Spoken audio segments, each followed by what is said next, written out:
A proposta apresentada pelo governo de transição acaba em 4 anos com que a reforma da Previdência deveria economizar em 10. Prevaleceu a pior ideia. Lula quer quase 200 bilhões de reais por ano, fora dos limites dos gastos e sem prazo definido. O cheque em branco vai sair caro. A expectativa pela redução dos juros a partir de meados do ano que vem saiu do cenário. A taxa dos contratos de janeiro de 2024 fechou em 14%, acima da atual Selic. A escolha por aumentar investimento público para atrair o privado, com custo ou uso de 40% das receitas, também assusta. Com juros mais altos, pelo risco de financiar o Brasil, o capital costuma estacionar no título público, não vai para a economia real, como já aconteceu no Brasil. Com gastos liberados sem regra fiscal, a dívida pública deve subir rapidamente. O plano de Lula transforma necessidades reais em risco e incerteza.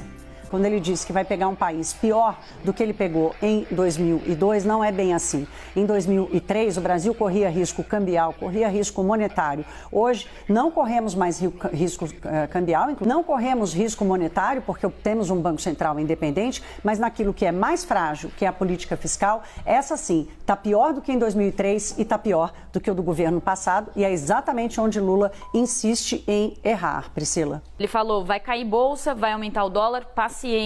Temos que cumprir a meta de inflação, sim, mas temos que ter meta de crescimento. Falou que isso é por causa dos especuladores, esse movimento que acontece no mercado. E aí o que a gente vem falando aqui, né, Thaís? Que o que todos os economistas dizem é que social e fiscal caminham juntos. Não existe investimento em social, benefícios sociais, se as contas públicas não estiverem ajustadas. Em que ele voltou a criticar o teto de gastos, diz que se a bolsa subir, o dólar cair, paciência, que o país escolheu tirar dinheiro da educação e da saúde para pagar juro para banqueiro e para especuladores. Como nós falamos aqui no Money na semana passada, o mercado financeiro é sim um lugar de especuladores, mas é também um lugar de milhões de brasileiros que passaram a fazer os seus investimentos, financiando a economia real, financiando empresas, comprando ações, participando do mercado de capitais. Então é uma leitura obtusa do que está acontecendo, é uma leitura obtusa dos riscos e dos efeitos que podem ser provocados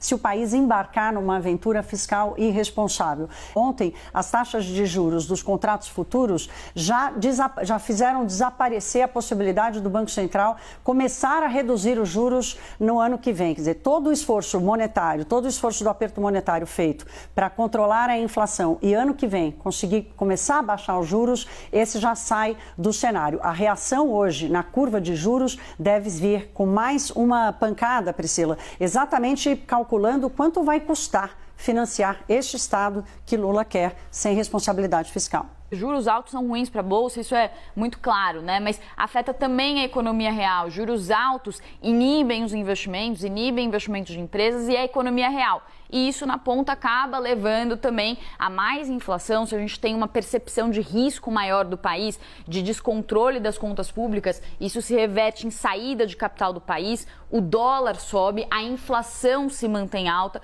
Com a inflação se mantendo alta, esse é o pior cenário que a gente pode ter, um cenário de inflação alta, de juros altos, isso prejudica a economia, inclusive gera desemprego. Então, porque se juros degringolarem, se também a inflação se mantiver alta, ele não vai conseguir fazer nenhum projeto social, porque a inflação alta é um imposto que prejudica justamente a população mais pobre, né? Então... dos motivos da reação do mercado foi exatamente a quantidade de pessoas que já passa a compor a equipe de transição. Isso preocupa por uma questão de desorganização ou ineficiência para fazer essa transição. O Brasil precisa mudar a cultura do gasto brasileiro. Não dá mais para a gente aceitar a imposição ou a superposição de políticas públicas que não funcionam mais e custam muito caro. Uai, seu app de vídeos curtos.